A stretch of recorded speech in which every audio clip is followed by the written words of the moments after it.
más que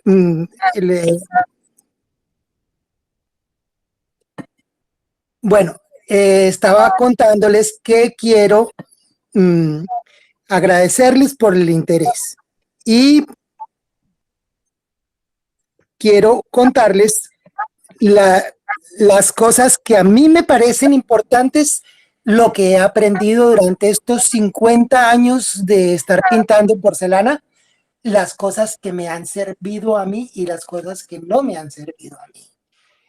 Es importantísimo saber que la pintura en porcelana, pues como ustedes ya todas me imagino que pintarán en porcelana, saben que lo más difícil de la pintura en porcelana es saber cómo cambian los colores con la quema.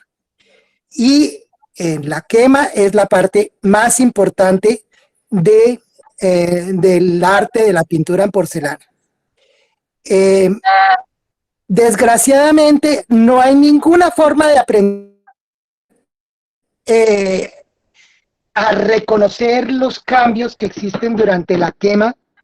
La única forma de hacerlo es trabajando, es haciendo las experiencias de quemar y ver cómo cambian los colores.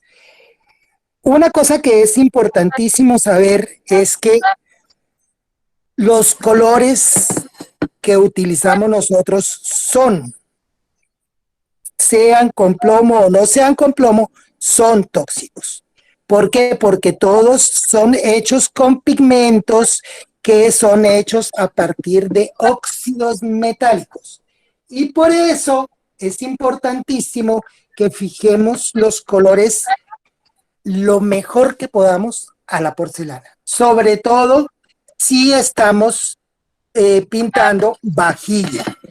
Cuando pintamos vajilla tenemos que quemar la porcelana a una mayor temperatura para garantizar que los pigmentos no se vayan a soltar durante el uso de la porcelana, porque entonces la persona que está usando la porcelana va a consumir esos pigmentos y habrá un peligro grave de intoxicación. Una de las cosas que yo aprendí durante los muchos años que estuve trabajando pintando porcelana en Europa es que cuando yo quemo cerámica, que la cerámica es más blandita que la porcelana, al quemar la cerámica, quemo entre 720 y 760 grados. Cuando quemo porcelana, quemo en 800 grados para arriba. Eso trae como consecuencia un montón de cosas, pero lo que más nos molesta cuando quemamos a esas temperaturas es que la paleta de colores se reduce por lo menos a un tercio de lo que podemos tener cuando quemamos a bajas temperaturas. Cuando quemamos a bajas temperaturas podemos tener 200, 300, 400 colores. Cuando quemas a temperaturas por encima de 800 grados, esa paleta de 300 o 400 colores se reduce a unos 150 colores. Y sin embargo, de ahí en adelante, 150 colores son muchísimos. Yo generalmente no utilizo sino una cierta cantidad de colores. Cierto que tengo un montón de colores heredados, pero yo generalmente uso siempre los mismos colores y nunca son más de 20 colores los que uso. Tiene que ser una cosa muy extraordinaria para que yo utilice otro color que no sea el de mi paleta. La otra cosa que les iba... Discúlpame, ¿perdón? ¿Cuáles son los colores de tu paleta? Mira, yo tengo un verde claro, un verde oscuro, un azul claro, un azul oscuro, un rojo claro, un rojo oscuro, un amarillo claro, un amarillo oscuro, un verde negro que es para mí muy importante. Yo me acuerdo que había un pintor que decía que el verde negro es tu enemigo y resulta que para mí el verde negro es mi amigo. Yo lo mezclo con un poquito de púrpura y es el color que yo utilizo para hacer sombras. Los púrpuras, un rosado y un púrpura, un violeta claro, un violeta oscuro, un, ya no sé qué más decirles, un negro, de eso de todas maneras hay que tener un negro. Generalmente no utilizo blanco, prácticamente nunca uso blanco, porque el blanco utilizo el blanco de la porcelana. Si yo necesito blanco, utilizo la porcelana. O sea, yo necesito aquí un punto blanco. Entonces, lo que hago es saco un punto blanco. Yo no pinto sobre la pintura, no pinto con blanco. Yo saco el blanco de la porcelana. Yo no sé si haya muchas personas que conozcan la, la pintura de las grandes manufacturas europeas, y en las grandes manufacturas europeas lo pintan cuando aprenden a pintar con acuarela, y esa es la técnica base de la pintura en porcelana. Nosotros tenemos una base blanca que es la porcelana y a partir de esa base blanca empezamos a pintar de colores claros hacia colores oscuros y pintamos capa sobre capa. Aquí yo, por ejemplo, yo no estoy pintando capa sobre capa porque estoy ya una técnica un poquito diferente, más avanzada, que es la técnica de los colores húmedos sobre húmedos. Yo pinto todos los colores al mismo tiempo antes de quemar.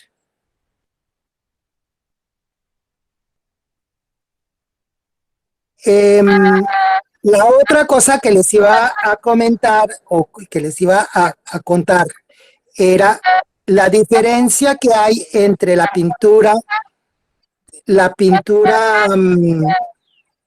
con el medio abierto y el medio cerrado. Yo estoy pintando ahorita en este momento con medio cerrado. Yo pinto siempre con medio cerrado.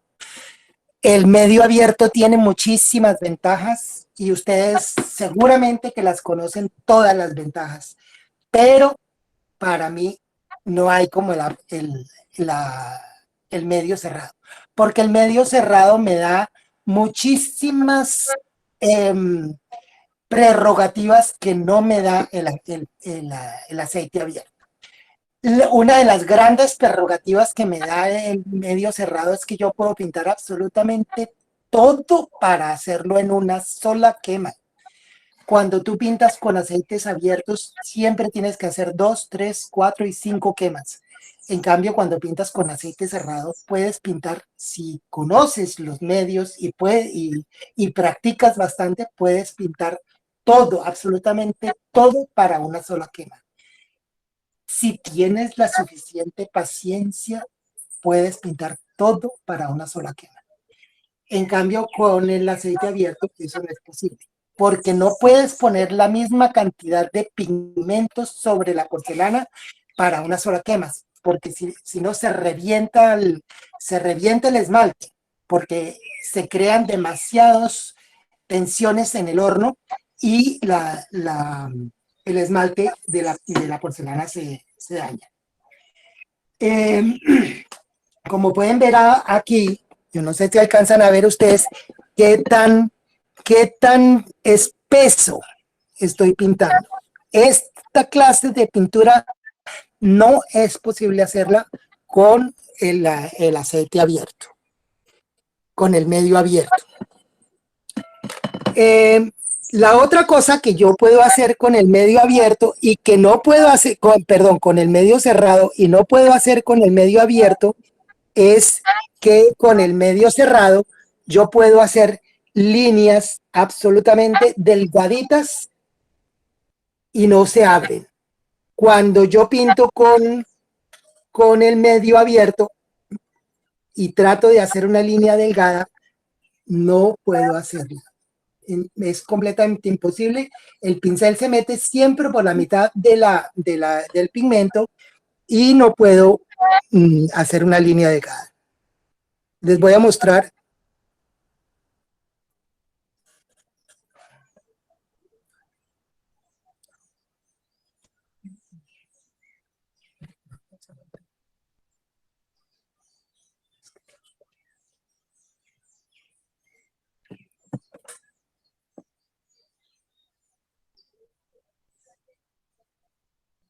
Aquí estoy pintando un poquito más grueso y aquí voy a pintar bien delgadito.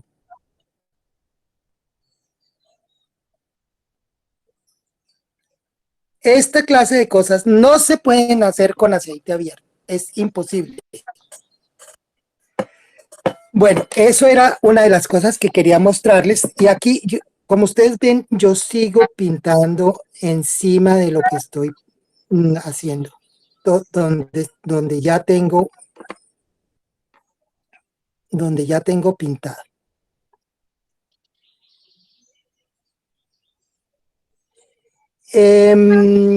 ¿Cuál era el otro? Cecilia, ¿me ayudas? ¿Cuál era el otro de los temas que iba yo a tocar? Porque en este momento no recuerdo.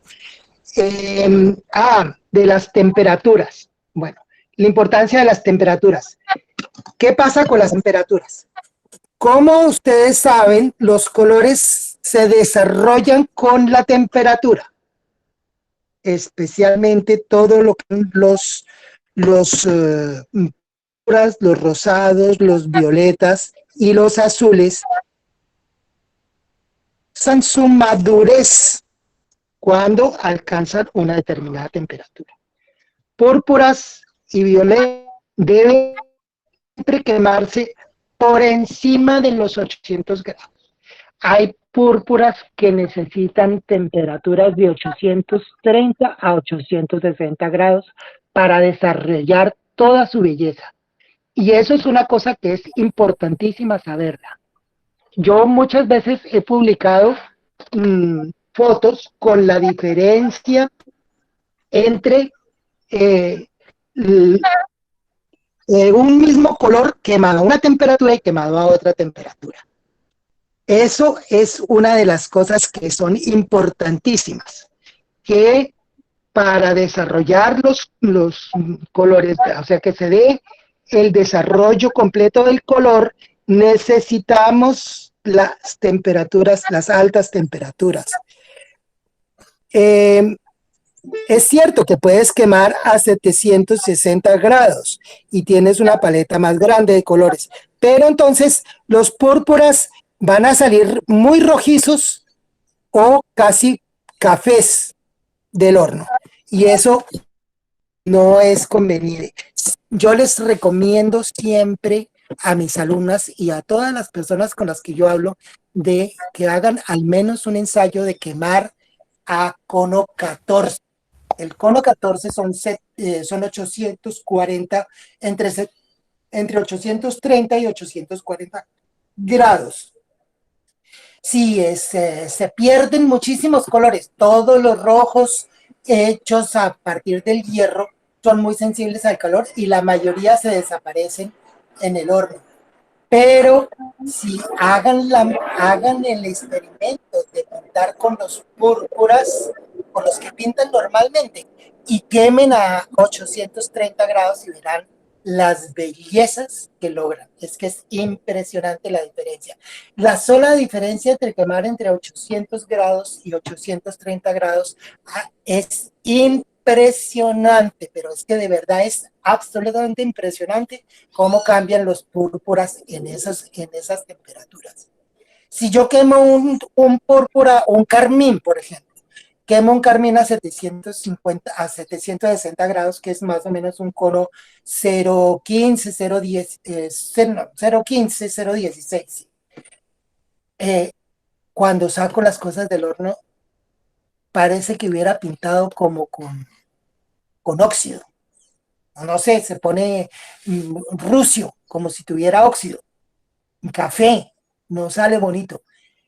Lo vuelvo a meter al horno y quemo 800 grados, 830 grados y son los rosados más hermosos que ustedes se puedan imaginar. Mucha gente me pregunta, mira, ¿qué es que el problema de los rojos? El problema de los rojos. Tengo varios artículos publicados sobre los rojos y hay que diferenciar muy bien entre rojos y rojos, porque en la porcelana tenemos los rojos de hierro, los rojos de oro y los rojos de selenio y de cadmio. Los rojos de selenio y de cadmio son aquellos rojos que nosotros llamamos rojos verdaderos, como el rojo Malboro, yo lo llamo rojo Malboro o rojo bombero. Hay uno de esos rojos que lo llaman en Estados Unidos hot red y son rojos muy bonitos, sí, pero son rojos muy sensibles al calor, no se pueden quemar por encima de los 780 grados. La los colores de selenio y los colores de cadmio es que no se pueden poner en el mismo horno con el que has quemado otros, con el que quemas otros colores que no sean de cadmio ni de selenio. O sea, si tú vas a quemar colores de selenio, tienes que pintarlos de últimas y quemarlos de últimas. Si vas a pintar con colores de cadmio, pintas solo con colores de cadmio y quemas. O pintas primero todos los colores, los quemas y después haces cadmio, porque los vapores que se crean durante las quemas los crean un montón de reacciones químicas que destruyen los colores de cadmio y de selenio. Eso es importantísimo saberlo. Eso en cuanto a los rojos verdaderos que llamamos nosotros. Luego vienen los más cercanos a esos colores, son los colores rojos de hierro. Los rojos de hierro tienen una gran particularidad y es que son también muy sensibles al calor. Pero hay colores de hierro que especialmente los colores oscuros, son colores que aguantan bastante bien las altas temperaturas, como los 800 grados, 820. Ya los 830 hay muchos que sufren bastante. Pero entonces tenemos una parte de temperaturas entre los 800 y los 830 grados, donde podemos usar todos esos rojos de hierro. Entre los rojos de hierro también tenemos muchos naranjas. La otra categoría de colores rojos es los colores de oro. Yo los llamo los rojos de oro porque antiguamente se hacían con oro. Hoy en día los hacen con otros metales. No sabría decirles exactamente con cuáles porque yo hace mucho tiempo que me desvinculé de la investigación de cómo se hacen los colores y por eso no lo sé. Pero se llaman colores de oro porque se hacían a base de óxidos de oro. Entre esos están el violeta de oro y el púrpura de oro. Esos colores necesitan temperaturas por encima de los 820 grados. No hay de otra. Hay que quemarlos por encima de los 820 grados porque si no, no se desarrollan por completo. No les van a quedar como los especifica el fabricante. Eso es importantísimo. Sí, pueden quemar los colores a menos temperatura, no les pasa nada, pero entonces no se desarrollan, no desarrollan su color, su hermosura, digamos así. Eso es importantísimo en cuanto a las quemas, en cuanto a los rojos. Hay otras cosas que también hay que tener en cuenta y que son los esmaltes de las porcelanas y la dureza de los colores. Hay muchos colores que son muy duros, como lo son los púrpuras y los violetas, y algunos azules y verdes. Los colores más blanditos, los que se funden más fácilmente con la porcelana, son los amarillos. Precisamente se funden más con los amarillos porque tienen muchísimo fundente. El fundente es un material que se utiliza para reducir la temperatura de fusión de los pigmentos. Es por eso que no se pueden mezclar los amarillos con los rojos de hierro, ni con los de selenio, ni con los de cadmio. En los amarillos de cadmio tal vez sí se puedan mezclar con los de cadmio, pero los amarillos normales no se pueden mezclar con los rojos de cadmio. Y tampoco se pueden mezclar con los otros rojos. Si quieren mezclar rojo con amarillo, tienen que usar un púrpura o un rosado, que son los colores que tienen de base el oro.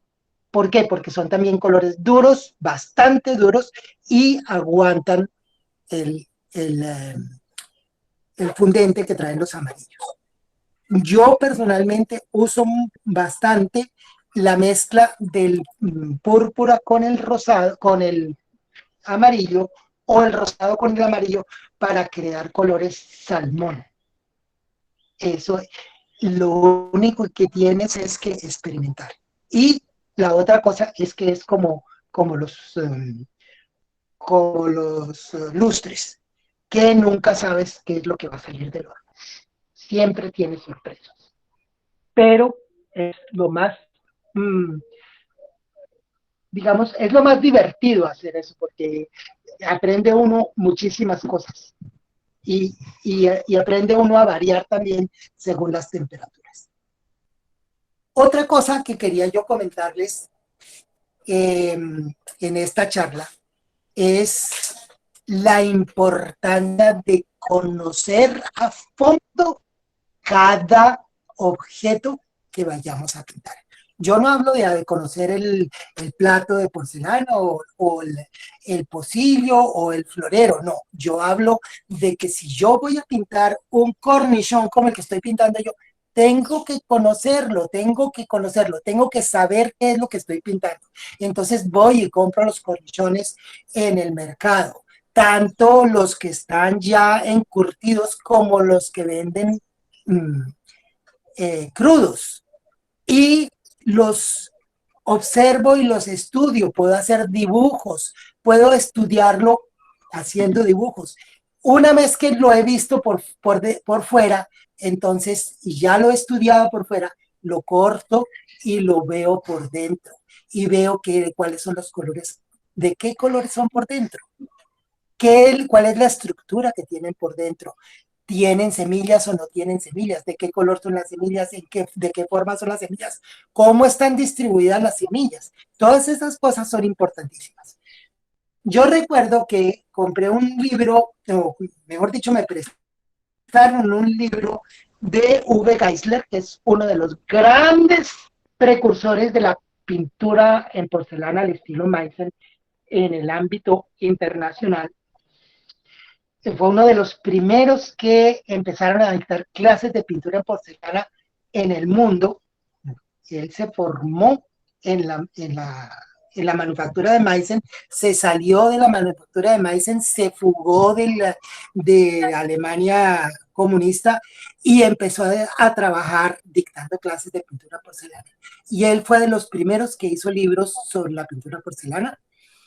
Él decía en uno de sus libros que habla sobre la pintura de frutas y verduras, y decía: compren las verduras, vayan al mercado, miren la cantidad de colores y de formas que existen, compren las frutas que más las frutas o las verduras que más les interesen, y vean las formas, estudien, llévenlos a su casa, estudienlos bien, córtenlos, pruébenlos.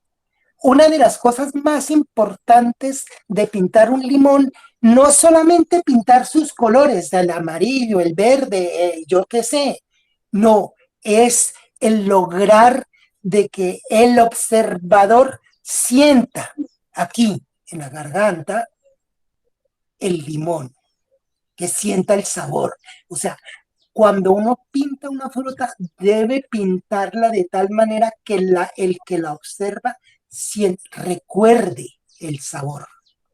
inmediatamente. Que no solamente que pueda decir, uy, eso es tal cosa, ¿sí? Uy, tan delicioso que es, uy, ese melocotón, uy, cómo es de delicioso el melocotón, o mira esa mandarina, uy, es que está jugosita, ¿sí? Eso es lo que es importantísimo, no tanto dar la impresión de que sabemos pintar, no, es el hacer que la persona sienta sus papilas gustativas reaccionar a lo que está viendo. Eso es importantísimo, no solamente con las frutas, sino también con las verduras. Él mismo lo dice, cuando tú pintas las flores, pintas la delicadeza de la flor y de vez en cuando tienes que darle la impresión a la persona del aroma que tiene la flor.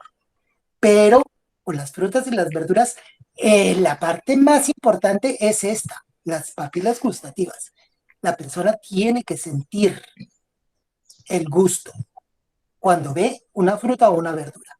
Y eso es lo que yo trato de hacer siempre que pinto verduras y frutas, de que se vea tan natural que la persona piense que está ahí, que lo puede coger y lo puede morder. Eso es, para mí, sería el non plus ultra. Y es lo que yo trato de hacer. No siempre lo logro, pero por lo menos trato de hacerlo. Eh, entonces hay que saber qué es lo que estamos pintando. Recuerdo que una vez una alumna mía me llamó y me dijo, ay, mira, es que estoy pintando un cuadro de óleo y estoy pintando unos tulipanes y no me salen, y no me salen, y no me salen. Le dije, espérese que yo un día voy a su casa y miro. Y un día fui a la casa de ella y me daba risa. Le decía yo, no, es que lo que pasa es claro que no puede pintarlos porque es que lo que está pintando no son tulipanes. Está tratando de pintar unos crocus que se parecen mucho a los tulipanes, pero no son tulipanes. Entonces, si estoy pintando tulipanes, tienen que ser tulipanes. Si yo estoy pintando crocus y estoy pensando que voy a pintar tulipanes, nunca me van a salir, porque el cerebro sabe que no son tulipanes y el cerebro se niega a pintarlos bien, porque estamos tratando de hacer algo que no es. Por eso es importantísimo que conozcamos las cosas que vamos a pintar, de un modo o de otro. Cuando yo pinto aves, que es uno de los motivos que más me gustan, yo creo que la gente que me conoce en Facebook sabe que me fascinan los pájaros, las aves. Yo cuando quiero pintar un ave, no solamente cojo la imagen que me gusta, sino que voy e investigo en internet, voy al Wikipedia y miro de qué familias son, cuáles son las características principales, si hay variaciones de colores o no, cómo es la forma del pico, qué comen las aves, porque el pico, la forma del pico y la forma de las patas y la forma de las alas, todo está en función de lo que el ave come, porque depende de dónde viva y de qué come, el ave es diferente. Un ave acuática no es lo mismo que un pajarito que se nos para en la ventana. Los pájaros que comen granos no tienen el mismo pico que los pájaros que comen pescado. Entonces, todas esas cosas hay que tenerlas en cuenta. Por eso, el mejor método para pintar cada vez mejor es conocer a fondo lo que vamos a pintar. El otro punto que es también para mí, personalmente para mí, muy importante es aprender a dibujar. Recuerdo que una vez otra alumna mía me dijo, ay, mira, es que estoy tomando unas clases de acuarela con una profesora que es fabulosa, magnífica, tiene un renombre increíble. Y como 2 semanas después me dijo, ¿sabe qué? Estoy desilusionada. Y le dije, ¿y eso por qué? Imagínense que fuimos a la primera clase y nos dice la profesora, no, eso de dibujar eso ya no se usa. Hoy en día ustedes buscan en internet lo que quieren pintar, lo imprimen y lo llevan a una fotocopiadora para que se los copien del tamaño que lo necesiten y lo calcan. Yo me quedé con la boca abierta. Una de las cosas más importantes que existen en cualquier clase de arte plástico es aprender a dibujar, porque es la única forma de entrenar las manos para que hagan lo que los ojos están viendo, para poder pintar lo que están viendo los ojos. Eso es importantísimo. Hay que entrenar las manos, entrenar las manos. La otra cosa que es importantísima del dibujo con lápiz y papel o con carboncillo, si ustedes lo quieren, es que la única forma de aprender a pintar los volúmenes es aprendiendo a usar las luces y las sombras. La única forma de usar las luces, de usar correctamente luces y sombras, es aprendiendo a dibujar con lápiz y papel. Tienen muchísimas prerrogativas con el lápiz y papel, pueden borrar y volver a pintar, pueden borrar y corregir, y entre más practiquen el lápiz y el papel, más fácil les va a quedar dibujar. Y así no están supeditados a tener una fotocopiadora. Una vez una alumna me decía, ay, es que cuando yo imprimo lo que nos mandaste, no me da el tamaño. Pues entonces, no lo calque, dibuje. Ay, pero es que no sé dibujar. Dibuje, ensaye. Hay muchas formas de hacer dibujos, reducir y agrandar dibujos a partir de cuadrículas. Eso son cosas, son técnicas que hay que aprender. Hay que aprender. La otra cosa que yo antes, cuando empecé a dictar las clases de pintura en porcelana, que me pareció muy importante, pero muy importante, y se me abrieron a mí unos horizontes impresionantes cuando aprendí, es a trabajar con la acuarela, porque la acuarela es la base de la pintura porcelana tradicional. Cuando uno aprende a trabajar con acuarela, no solamente aprende a pintar las capas unas encima de otras, sino que aprende uno a manejar el pincel de tal manera que el pincel haga lo que uno quiere que haga. No es que uno pone el pincel y el pincel hizo lo que le dio la gana y después corrijo. No, es que yo pongo el pincel y según el movimiento que yo le dé a la mano, me hizo la pincelada como yo la quería. Yo que me queda exactamente como yo lo quiero. De una vez, no es que paso y corrijo y hago aquí, y hago la lucecita aquí y borro aquí por este lado. No, es que de una vez no tengo que hacer 4 y 5 veces, sino que hago una sola pincelada y ya me quedó como tiene que ser. Eso es una cosa que es muy importante. Aprender a conocer lo que es el trabajo con pincel. Y el acuarela, además de eso, pues aprende uno a trabajar con el pincel, porque en la acuarela, si uno se equivoca, a borrar y volver a empezar. Porque la única forma de borrar, de verdad, borrar una acuarela, es destruirla. O la pone uno debajo del chorro de agua hasta que se le va toda la pintura. Y después le toca templar el papel y dejarlo secar. Entonces, aprende uno a trabajar con la mano segura, y eso es importantísimo, la mano segura al pintar. ¿Qué otra cosa? Otra cosa que es importantísima, que mucha gente me dice, no, es que tú tienes un pulso, pero impresionante. Y yo les digo, no señor, yo no tengo un pulso impresionante, yo tengo un pulso de maraquero. Lo que pasa es que yo tengo mis dos manos firmes sobre el mueble de pintura. Aquí ustedes ven el mueble de pintura, que está más o menos entre los 10 y los 15 centímetros sobre la mesa de trabajo. La mesa de trabajo, si ustedes ven, yo me siento sobre la mesa de trabajo, cuando yo pongo el antebrazo sobre la mesa de trabajo, tengo mi brazo a 90 grados. A 90 grados. Esa es la altura que tiene que tener la mesa de trabajo. Que cuando yo me sienta, esté mi codo a 90 grados.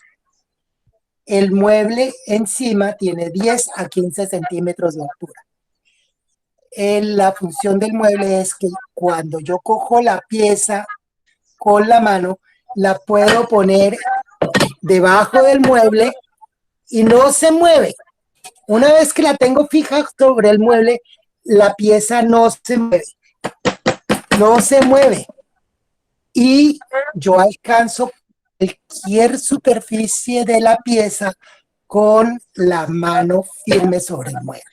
Si yo quiero pintar de este lado del plato sin tocar la pieza, yo paso la pieza al fondo y pinto sobre esta parte del plato. Si quiero pintar sobre esta parte del plato, yo puedo pasar la pieza para acá y pinto sobre esta parte. Si quiero pintar en la mitad, pinto sobre esta parte. Ese es el secreto del pulso que yo tengo. El secreto del pulso es que tengo completamente firmes sobre el trabajo. Que no pinto en el aire. Puedo tener el pincel así largo, ¿sí? Puedo pintar así. Pero tengo mi mano, aquí la tengo firme. Siempre la tengo firme sobre el mueble. Desde el codo hasta la muñeca tengo mi mano firme. Y puedo hacer pinceladas largas, como puedo hacer pinceladas cortas. Cecilia, ¿me ayudas? No sé, ¿ya tienes preguntas que yo pueda contestar? ¿Hay alguno de los temas que te propuse que todavía no he tocado? No, si ya dijiste todo, yo les puse que si querían hacer una pregunta, la que quiere preguntarme, como no me escribieron nada, levante la mano y se saca el micrófono, porque yo puedo silenciar, pero no puedo ponerles otra vez para que puedan hablar.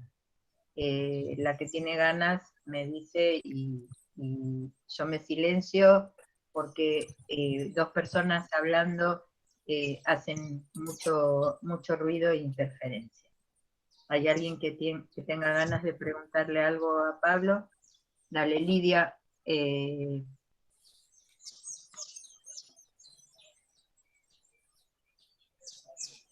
Hola.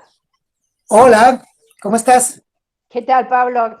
Te agradezco muchísimo toda la información que nos estás dando. Lo que te pido es si por favor podrías repetir el tema de la mezcla de violetas con amarillo, porque ahí se me perdió el sonido y no entendí. ¿Puede ser? Bueno, sí, yo te explico. No es violeta, es púrpura. Púrpura o rosado con amarillo. El púrpura y el rosado son colores bastante fuertes, bastante duros y resisten la mezcla con el amarillo. Y se logran unas tonalidades muy hermosas. Cuando yo quiero hacer un color salmón, mezclo el rosado con amarillo o el púrpura con amarillo. También tienes que tener en cuenta los amarillos que usas, porque si tú usas, por ejemplo, un amarillo de plata, que eso es algo que tal vez hoy en día ya no se conoce, el amarillo de plata es un amarillo muy claro, lo llaman a veces amarillo limón, es un amarillo casi blanco, pero como tiene plata, no reacciona muy bien con el púrpura. Pero si usas cualquier otro amarillo, va bien. Tienes que hacer experimentos. Yo todas esas cosas las aprendí experimentando porque nadie me enseñó a hacer esas mezclas. Yo trato de enseñarle a mis alumnas a trabajar con la menor cantidad de colores y aprender a mezclar los colores. Por ejemplo, nosotros no usamos normalmente no usamos un gris.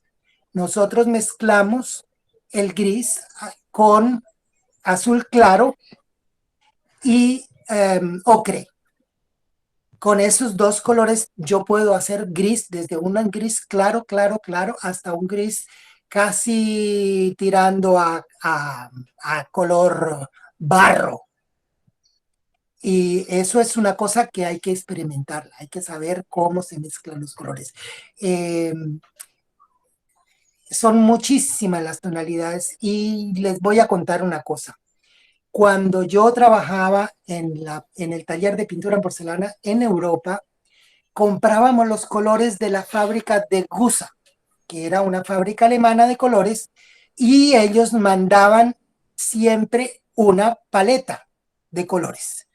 Ellos tenían una paleta muy reducida de colores, tenían que, digamos que tendrían unos 80 colores, y te mandaban, con los colores, te mandaban una paleta, o sea, una impresión de todos los colores que tú puedes sacar con la mezcla de los colores. O sea, tenías en la parte de arriba, como se hacen las paletas de colores normalmente, haces una columna con todos los colores que tienes y haces una raya con todos los colores.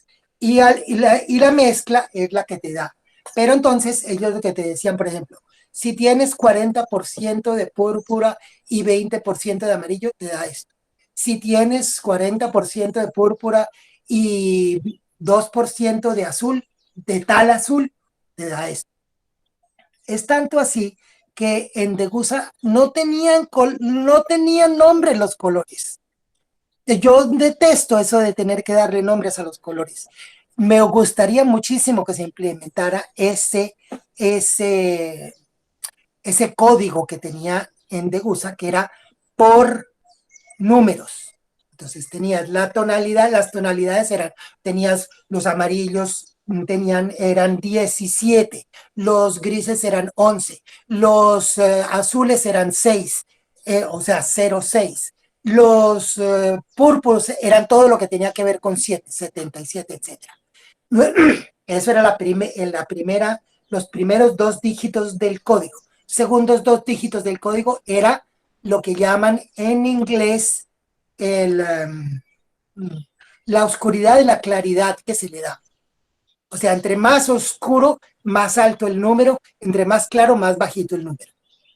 Y el tercero era la cantidad de color adicional que tenía el color original.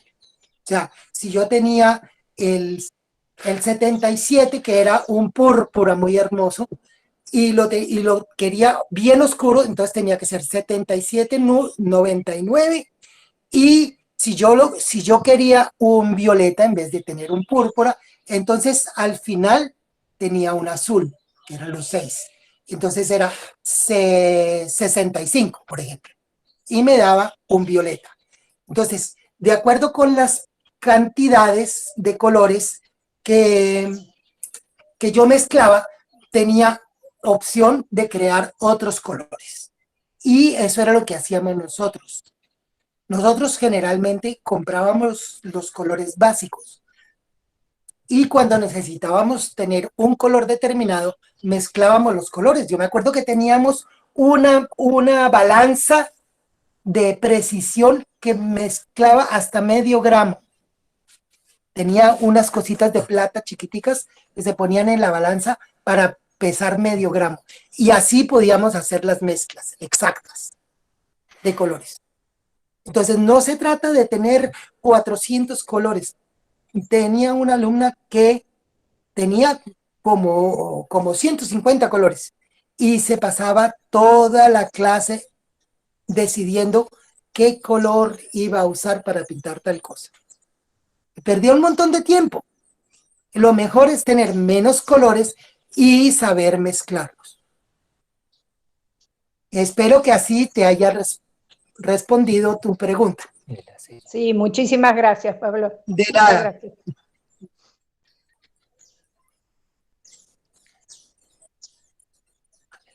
Cecilia, Sí, ¿hay alguien más que quiera preguntar algo?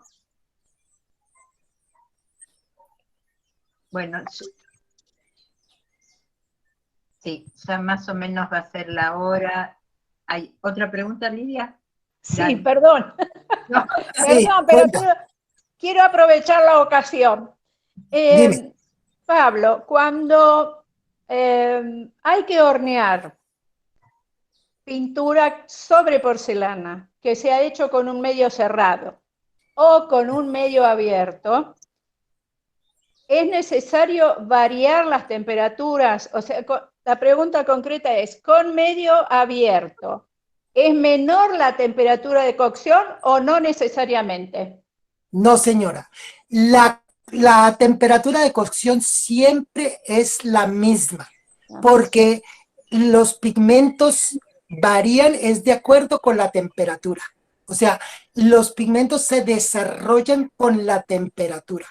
Si tú tienes un púrpura que quema a 830 grados, no importa si lo quemas, si lo pintas con aceite abierto o aceite cerrado, tienes que quemarlo a temperatura para que se desarrolle como es.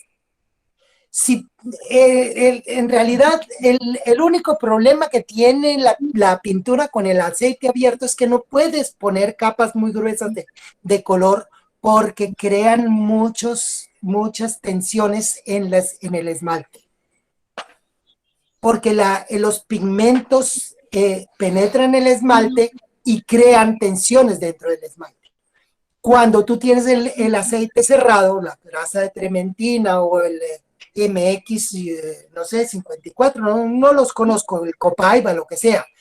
Entre más viscoso sea el medio que utilizas, puedes poner más color sobre la porcelana. ¿Por qué?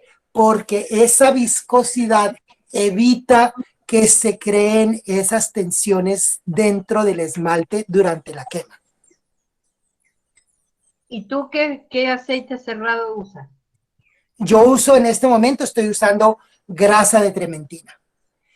He usado muchísimos años en Suiza, utilizábamos la Copaiba. He utilizado Copaiba, he utilizado la grasa de trementina, he utilizado el vehículo 220, es B220, me parece que se llama. El MX54 lo usé alguna vez en Europa. Aquí nunca lo he usado porque no lo consigo. ¿Qué otro medio? No. Así medio cerrado son los únicos que conozco. Les cuento, para hacer una imitación aceite abierto, cuando hago fondos de pinturas, ¿cómo les explico? Que voy a pintar una flor y quiero que se vea como si estuviera en un jardín, que queda el fondo queda difuminado, no se ve muy detallado. Yo lo que hago es que pinto con aceite de linaza. Entonces, es más o menos, el aceite de linaza también seca, pero seca muy lentamente y tiene una viscosidad muy determinada. O sea, como es más viscoso, yo puedo poner más color que si pinto con un aceite abierto. Espero que te haya quedado claro, o hay algo más que necesite aclaración. No, yo creo que no. ¿Hay alguien más que quiera preguntar algo? Es ahora, porque la Yo, verdad Cecita, yo. Sí, dale, Pati. Bueno, mil gracias ante todo por esta hermosa charla, ha sido muy productiva. Yo quiero preguntarte, si tú hablas de un medio cerrado, ¿cuán gruesa puede ser esa capa para que no haya el error que se levante? ¿Cuán gruesa va a ser las capas que puedas poner? Eso es una cosa que tienes que experimentar. No te puedo decir son tantos microcentímetros porque eso solamente se aprende con la práctica. Una cosa que sí les puedo decir es lo siguiente. Cuando pintas con grasa de trementina o con copaiba, es importante que no vayan a pintar demasiado grasoso. Siempre diluir el color con trementina. ¿Por qué? Porque si pintas muy grasoso, el color se va a hervir, porque se van a formar burbujas de grasa durante la quema. Y cada burbuja se levanta, explota y forma como una nata que se pega y queda el color en doble. Entonces son manchas que no se pueden corregir. Es absolutamente imposible corregir esas manchas. La otra cosa que es importante saber es que si tú pintas con la técnica de la pintura porcelana capa sobre capa, en donde tú pintas una capa, esperas que seque y vuelvas a pintar encima, y esperas a que seque y vuelvas a pintar encima, también existe la misma precaución. La primera capa puede ser bastante grasosa en el sentido de que cuando tú pintas la primera capa te puede quedar bien lisa o debe quedarte bien lisa. La segunda capa tiene que tener un poquito menos de grasa y la tercera capa un poquito menos de grasa. ¿Por qué? Porque si no lo hacemos así, se nos da un efecto de mil hoja. No sé si ustedes saben, se lo llama así en Argentina, son aquellas confecciones que las haces con mantequilla y al meterlas al horno se crecen y se forman un montón de hojitas. Lo mismo sucede con la porcelana, se forman hojitas y hojitas y hojitas y se explota el color. Eso también tenemos que evitarlo. Gracias, gracias. De nada. Bueno, chicas, ya van a ser las 8. La verdad que vuelvo a agradecerte muchísimo. Ha sido, no sé, un deleite a los oídos tu charla.